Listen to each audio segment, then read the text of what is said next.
What are the most impactful decisions that I've made that allowed me to become a professional climber? I'm actually constantly warning climbers against copying what the pros do as a strategy for improvement because it's unlikely to work for you. And that's not because pro climbers do the wrong things, although they occasionally do. It's because of the tendency for people to focus on and copy exactly the wrong things, and in the process become distracted from the factors that are actually driving the success of professional athletes. But why would that be the case? Well, I often think of training for sport like a recipe with key ingredients and optional ingredients. So some of the ingredients of training, like replica boulder problems or using a journal or lifting off the floor or measuring force, these are optional. These are kind of like discretionary frills. They might make some difference for some folks some of the time, but there are things to think about when you've already got the important stuff well and truly nailed down. And the problem is that most people don't have that important stuff nailed down. So in this scenario, if you focus on the optional stuff because that's got novelty in it, creates noise on social media, that becomes even worse than useless, i.e. it will actually make you worse at climbing for the simple reason that it distracts you from the stuff that really does make a difference. So we don't want to just blindly copy what pro athletes do, or at least what they say they do, because that's not always the same thing.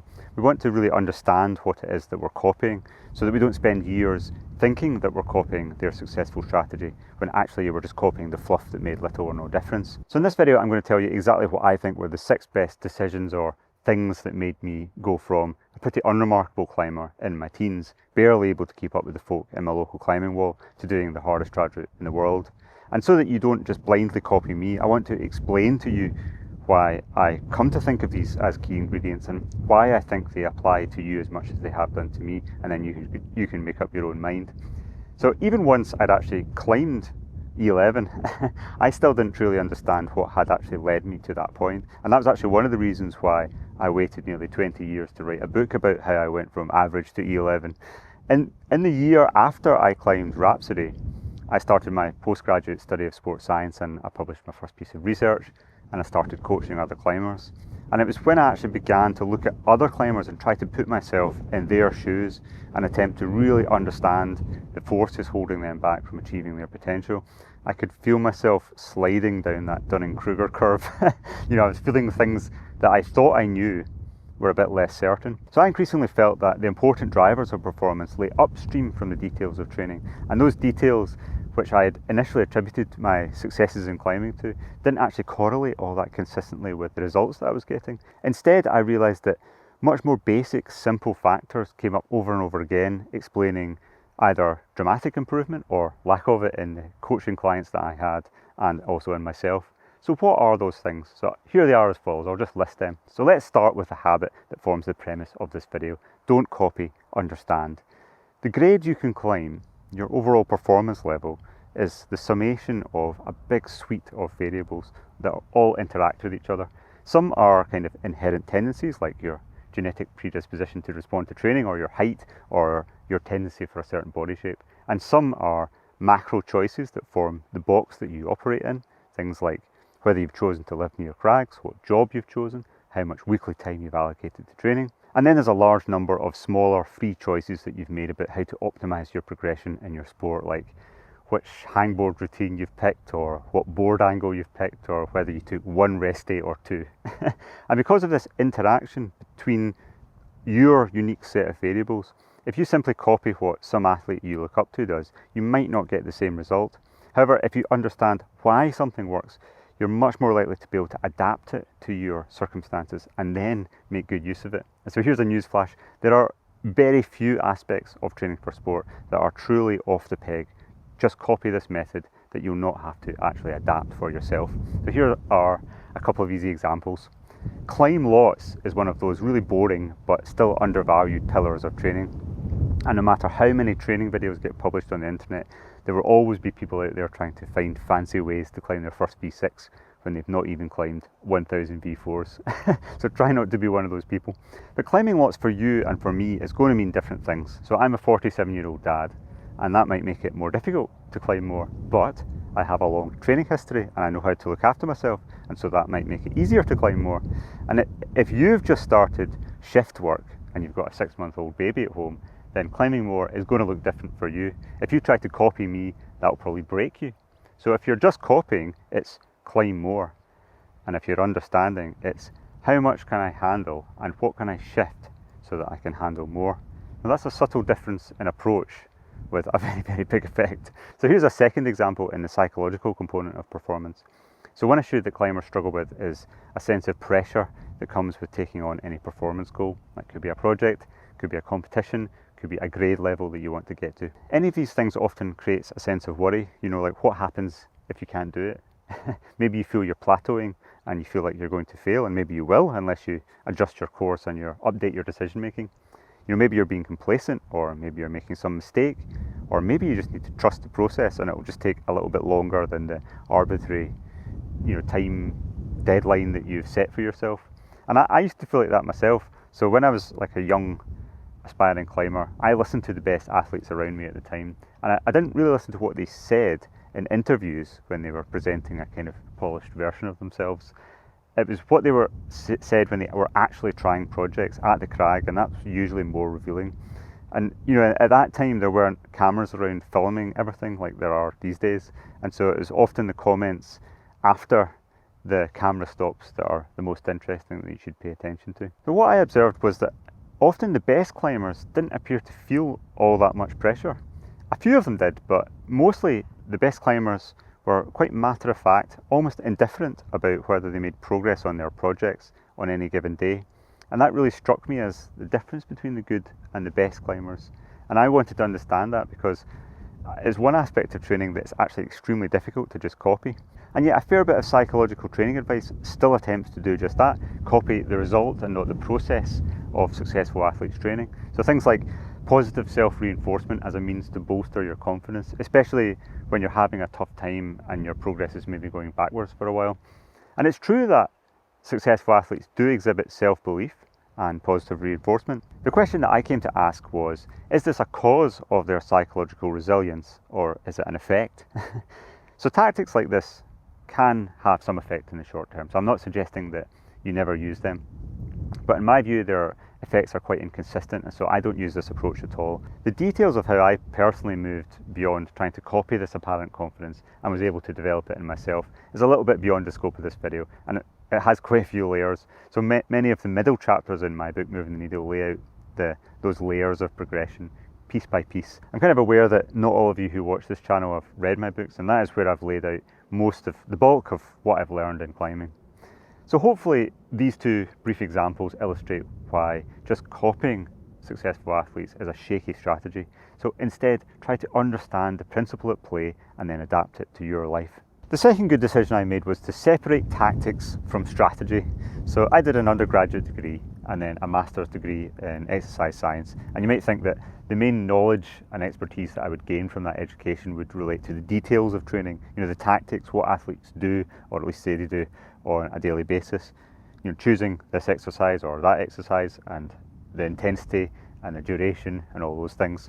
But instead I would say that the most significant insight I gained from my formal education in sports science was to understand the limitations of focusing too much on tactics.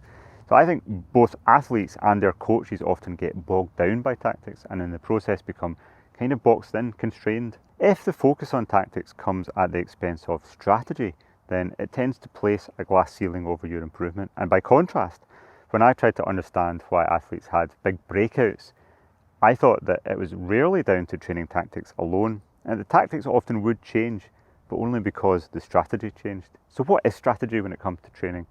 In plain language, strategy is just zooming out, going upstream. So ask yourself, what is your broad training strategy? You might not even know, and that's okay, lots of people don't. If you've read my book, 9 out of 10 Climbers, you'll know that it reads a bit differently from many other training books.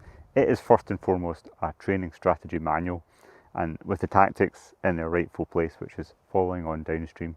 So here are some examples. Well, think about a hangboard routine, a hangboard workout. Where's the strategic decision making in that? It's almost a no-brainer that you need to strengthen your fingers, but when you're thinking about how to use a tool like a hangboard, lots of folk might think of tactical variables like intensity, duration, volume, how many reps you do, what percentage of maximum, how many times per week. All those things are tactics. So you can only be confident, I was going to say sure there, but nothing's ever that sure in training. You can only be confident that you've chosen the tactics correctly when you've got the strategy nailed down. I would say the overarching strategy for this type of training is quality efforts. So why is that, and what does that even mean? Quality in strength training means pushing the neural drive from the brain to the muscle as far as possible. It means a hard effort to pull as hard as possible. And people often debate whether to use failure point as a measure of effort. Should you go to failure on the rep or not? And this is kind of tricky because judgment of failure differs from person to person, which is actually the point that I'm coming to. But when you do a hard dead hang close to your limit, picking a load that you can hang for 5 to 10 seconds, the failure point is just where the maximum load starts to drop off of it, i.e. where the muscle can still produce a force almost as big as your best. In actual fact, if you were soloing and your life depended on it, it's very likely that you could produce a larger force for a little bit longer. So my goal when I'm training is to imagine that I'm hanging like my life actually depends on it. And so the whole system is forced to think that it's not strong enough to cope with the demands that are being routinely placed on it. And that then triggers the muscle and tendon to grow and the nerves to coordinate and the inhibition to fall away, and then you get stronger. So I really focus and concentrate, and I almost worship the moment of a strength effort. I give it the respect that it deserves, and I do that for 2 reasons. So that I can actually achieve a really high delivery of effort, and so that I can maintain a degree of control and vigilance in case anything isn't right and I need to abandon that effort. The strategy is high quality, massive effort focused into a very special moment in the rep, and I think that's what ensures you get continued gains over time beyond the noob gains in the initial weeks. So sometimes I see climbers who have trained on hangboards for years and years, but they don't actually get that strong. And I've spent a lot of time trying to understand why this happens. And they might have intractable reasons for this, like genetics. But in some cases, I think a big contributor might be the absence of this strategy. They've just never learned to really, really pull and really dig deep, concentrate the effort. Often these folks are more endurance athletes, and if you ask them to dig deep when they're completely pumped on a 7C or keep milking a shakeout while they work out the sequence above, then they can do that just fine. And if you ask them, can you lead the next pitch because I'm too tired, then they'll do that fine. But they haven't learned to just rip a fingerboard off the wall. So that focused aggression is not their thing. Like, I'm quite chilled most of the time, but when I'm strength training, in that moment of the rep, I'm completely different. And that's a learned thing. And learning to tap into that has to be the strategy that forms the centre of the training plan. Now notice that all the stuff that I'm talking about is all upstream of reps and sets and timings, all that stuff. The details are built on top of those fundamentals, and I would say that's the most important thing that I learned from sports science. So here's another quick example if this doesn't really seem all that concrete still. So think of common training tactics for leading confidence, things like fall practice or progressive exposure to runouts, or just learning practical skills so that you avoid big scares. What would be a strategy for leading confidence? In my view, it would be finding a way to love leading. When you feel fear, there's a big desire to climb back down or say take or whatever. But if you can generate or connect with an even bigger desire to go up to finish the pitch, then you've got the fuel to get you through that really rough ride of learning to be a good leader, to be a good risk manager. And again, like, you might think of that as quite fuzzy, learning to love leading. It is fuzzy. That's what strategy is. It's a broad, overarching approach, and the details are built on top of that. I have a whole chapter on In Moving the Needle about how I came to do this, how I came to love leading. And without that strategy, there's quite a high risk that the tactics will ultimately fail or stall out, and that's what happens to most climbers, but doesn't need to happen to you. So to figure out strategy, just zoom out. So zoom right out from the nitty-gritty of training concepts and ask, what is it I'm trying to do here? Try to express it in terms that could be understood by a non-climber. And try to express it in multiple layers of detail from a single sentence downwards. So here's my training strategy in a nutshell. I'm trying to move the needle. What does that mean? So jumps forward in sport performance tend to come in 2 forms, incremental and transformative. So the incremental part, which is how to show up week in, week out and do your moves, I've never found that part all that hard because I have a strategy for that. I love working out moves and I love working out. So I have the incremental part pretty dialed. The transformative part is totally different. It's the new idea, the new or newly discovered old idea It's a new approach, a change in mindset that moves the needle. It's seeing yourself and your weaknesses and your strengths or your constraints, your paradigm, if you like, from a different angle, and realising that you could play the whole game of training and climbing differently. And I've had lots of those discoveries, several of them in my climbing apprenticeship, that changed my trajectory as a climber, and I've described those in my book, Moving the Needle. And they often happened at times when it was on the face of it really bad, like when I was very depressed or lost or bored, or when I got injured, or in the middle of long plateaus. And I think that's because those sort of emotional moments were the times when you're primed to notice things and look at a situation from a different vantage point. That's the opportunity. It's difficult to do, but it's very, very important to take advantage of it when you see it. Like, for example, I describe a moment in my book where I was at my doctor's and I had a really bad finger injury, and he just told me to take up a different sport. So that single sentence that my doctor said to me, and the pain, the psychological pain that it caused me, that catalysed a shift where I started to question whether medical doctors were the best people to be in control of my sports injuries. And that was a seed that grew into this whole change in approach to training and climbing, trying to get better at sport, and it changed my life. So if you pick any performance subject and search it on YouTube, something like strength work or nutrition or goal setting or whatever, you'll often see experts swing between being kind of orthodox, defending the orthodox, or being totally contrarian. And if you are watching these people and you find yourself asking, who should I trust? Then change the strategy. Trust should not come into it. So in this example, the downstream practical skill, the tactic that serves the strategy, is not to figure out if Andrew Huberman is trustworthy. It's just to learn to read a scientific paper. So people might object to that and say, well, that takes too long, and then they'll rack up hundreds of hours watching opinions trade back and forward on social media and end up more confused than when they started. And it won't take you anywhere near that long to learn to read science.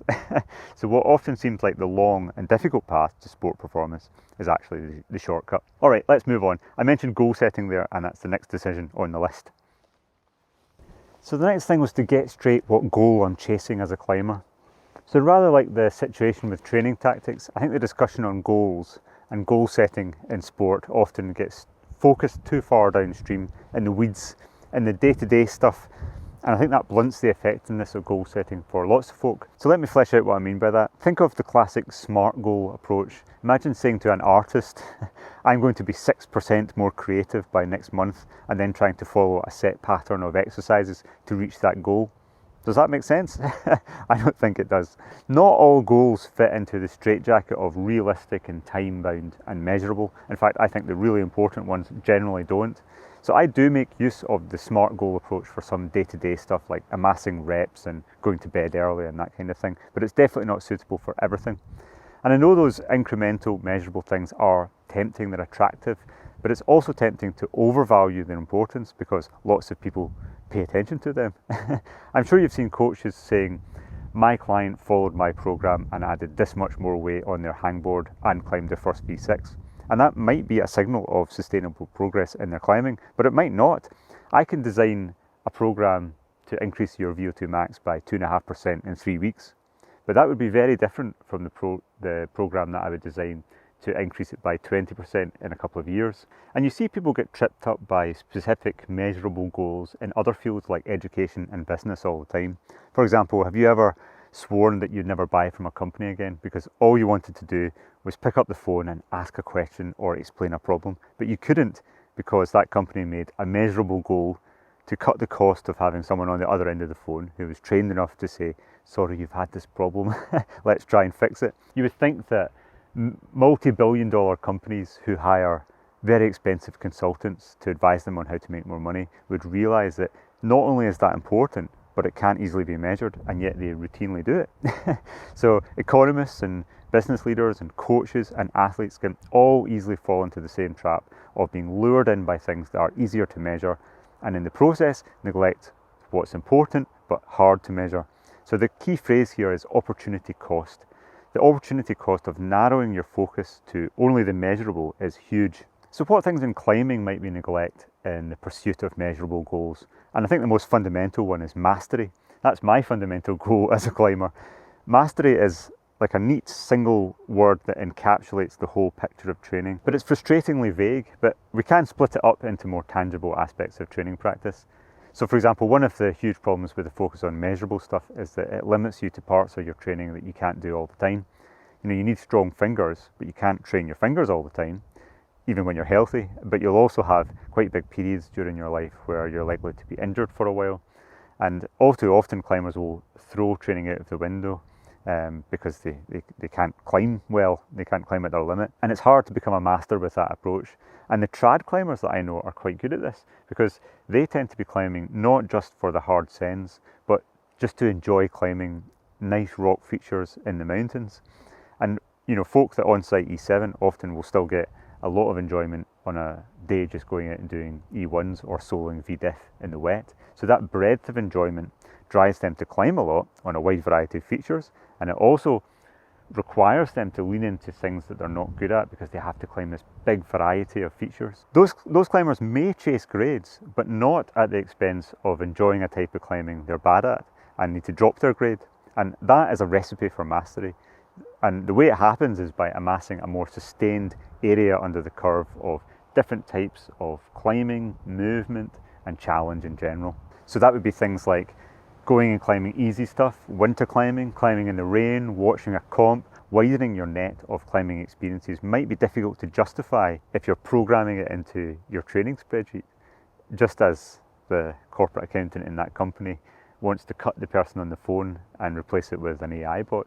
But neglecting that thing is a costly mistake. So here's a way that we can draw a straight line between a vague romantic goal like I want to achieve mastery and something practical. So a goal that I set myself in climbing, which I describe in chapter 7 of Moving the Needle, was to just do one little thing out of my comfort zone every single time I climbed. And that was a very effective goal. The fourth good decision that I made was to lean into being different. So if you're shooting for exceptional performance, then by definition you're going to have to be comfortable being different from the other folk around you.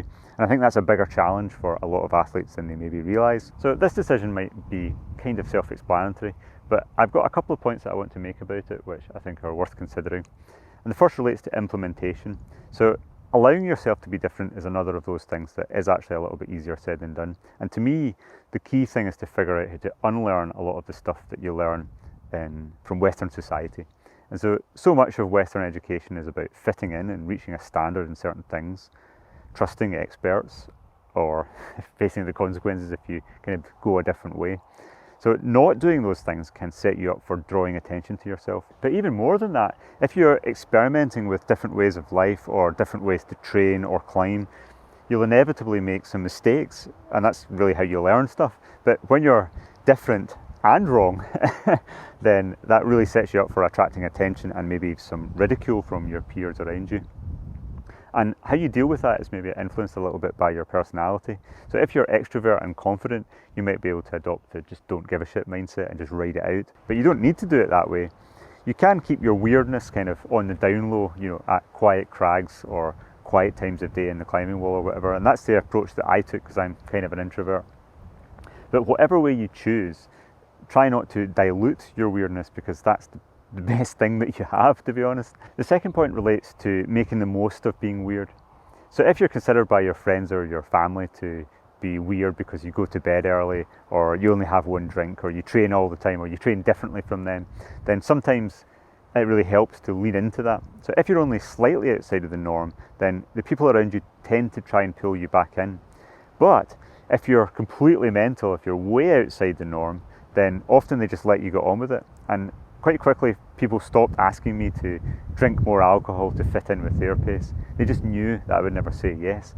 Folk never expected me to do anything else except be a professional climber. So I had a lot of space to figure out how to make that happen, make that work before anyone actually said to me, when are you going to get a job? You know, people understood that that's what I was going to do and I needed to train, and so I was given a lot of space to do that. So if you're going to be considered different, then sometimes it's easier if you just go all in and really go for it. Well, one thing that we can totally rely on from modern society is that it will keep getting in the way of the focus required to make any real progress in something like sport performance, because that requires long stints of uninterrupted attention. If you want to get anywhere in sport, then I think it's more important than it's ever been to ruthlessly shoot down all of the hurdles that modern life keeps putting in your way. Look, an easy example of that is, let's say, an app that helps you to sleep, but somehow it keeps pinging you notifications and demanding your attention, along with every other app that's on the phone. So I remember watching a friend training for a triathlon and doing a lot of hours of training, and he'd spend 3 hours on his bike session, but then come back, and then instead of just spending 3 hours on the couch staring into the middle distance and recovering, he'd spend another 3 hours analysing the workout on Strava and slavishly logging all of this data, which ultimately didn't really tell him all that much that he didn't already know. So the logging and poring over data simply became a source of additional stress that had not that much benefit, but quite a big cost. So I mean, I know that your life is busy, mine is as well, but both of us have got to face the reality that we're only ever going to make gains in sport performance that we actually make space for in our lives. Now, YouTube's filled with productivity videos, so I'm going to keep this bit very brief. I think the challenge falls into two categories: priorities and hurdles. Now, you choose your priorities. If for you 3 hours scrolling on TikTok or Instagram or YouTube is more important to you than the 8th hour of sleep, well, then that's your call. If you're serious enough a climber to watch all of my videos and you've maybe read my books, but you only allow yourself 6 hours a week to climb, then sure, optimize it with a training program. But be clear that you've optimized something that is inherently suboptimal. You will become the best 6 hour per week climber that you ever could, but that will potentially be lower a level than if you did the 6 hours in your weekday evenings, but freed up one good full day at the weekend. Which brings me to the second point, which is hurdles. A lot of training discourse focuses on taking a chunk of time that you've chosen to make space for and just working inside that. But if you pay a coach, I would say possibly the highest value thing that they could do for you is to have the courage to ask you how you could lower the hurdles in your life and open more space, more time, more energy for your climbing. Your coach should ask you just as much about what you do outside of climbing if achieving your potential is actually the goal. So how would that conversation go? Well, your coach might ask you, why are you still doing that job? You mentioned that you'd been wanting to switch careers for a while and get off night shift or have less travelling. Why not start that process today? That's going to give you a much bigger yield than rearranging the order of your climbing wall sessions or your hangboard sessions. How much time do you spend driving or sitting on a train, travelling to the climbing wall? How can we cut that down as close to zero as possible? The house that you live in, both the location of it and whether you can build a board in it are two massive training decisions. And the earlier that you get yourself a good setup, the more runway you have to make the training gains actually take off and compound. I obviously don't know your life and and your constraints, and you know very little about mine, but what we both share is that we both need to use our imagination to recognise and solve problems, to act now and not delay, and just keep pushing to get obstacles out of our way. And the biggest jumps in my climbing have usually come from just simplifying my life. So here's the last and most interesting, and I think potentially most important thing that I think was critical for my leaps forward in climbing. And I couldn't decide whether to call this taking a scientific approach or taking a non-scientific approach to climbing. So I'll just describe what I mean and let you decide which fits better. So when I say taking a non-scientific approach, what I mean is giving your wildest ideas, like your punts, a fair hearing and potentially trying them out. I was going to say just trying random shit out, but that's actually going too far. I think truly random ideas have got too low a probability of success, and I consider myself to be fairly risk averse in the way I approach sport and performance and life, and I really don't like those odds very much. So instead I prefer educated guesses, educated punts, which are carefully risk-managed experiments which are based on a framework of scientific evidence. So how does that make sense?